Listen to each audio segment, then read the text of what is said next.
இல்ல மரகதா, நாச்சி முத்துக்கிட்ட புனிதாவே பேசட்டும். ஏன்னா உங்க அண்ணன் நாச்சி இப்ப நம்ம கூட ஒன்னா இருக்கான். அது மட்டும் இல்லாம அவன் பொண்ணு யாழினிய நம்ம சரவண கல்யாணம் பண்ணிக்க மாட்டேன்னு வேற சொல்லிட்டான். அந்த வருத்தமும் அவன் மனசுக்குள்ள இருக்கும்ல.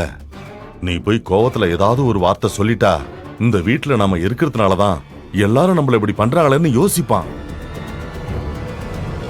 இத பாரு மரகதா, இதெல்லாம் யோசிச்சுதாமா சொல்றேன். இத பாரு, புனிதாவே பேசட்டும். ஆமாப்பா, அம்மா ஏதாவது சொல்லிட்டாங்கன்னா அம்மா மேல வீணா மாமாவுக்கு வருத்தம் வந்துரும்.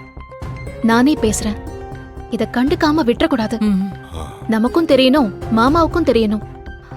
அதே நேரம் நிதானமாவும் கையாளணும். நாச்சி முத்து மாமா பண்ண காரியத்தால அழகர் மாமாவுக்கும் தேன்மொழி அத்தைக்கும் எவ்ளோ வலிச்சிருக்கோன்னு மாமாவுக்கு தெரியணும். ஆமா புனிதா, நீ எனக்காக எதுவுமே பார்க்காத. உங்க மாமாவை நீ என்ன கேட்கணுமோ நேருக்கு நேரா கேட்டுரு. வா, இப்பவே போய் கேளு. என்னங்க, இப்பவே போய் கேட்டதான் சரியா இருக்கும். புனிதா கேட்கட்டும், வாங்க. சரியா ஓட்டியா? சரியா ஓட்டு. போ போ போ போ போ.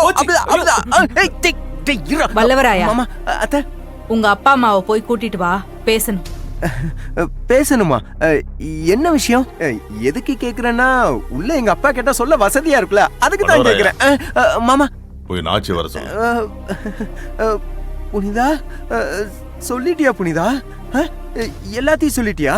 நம்ம ஆபீஸ்ல பேசினதான் அத்தை மாமாவும் எங்க அப்பாட்ட பேச போறாங்களா? உனக்கு ரொம்ப அவசரம். வல்லவராயா, அத்தை, இப்ப நீ போறியா இல்ல நான் போய் உங்க அப்பா அம்மாவை கூட்டிட்டு வரட்டுமா? இல்ல இல்ல, இருங்க இருங்க இருங்க, நானே போய் கூட்டிட்டு வரேன். ஐயோ,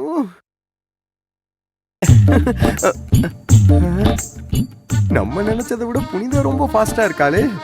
செவ்வாய் தோஷம்லாம் ஒரு பிரச்சனை இல்லைன்னு நான் சொன்னதை அத்தை மாமா கிட்ட சொல்லி சம்மதிக்க வச்சுட்டான். என் டார்லிங்.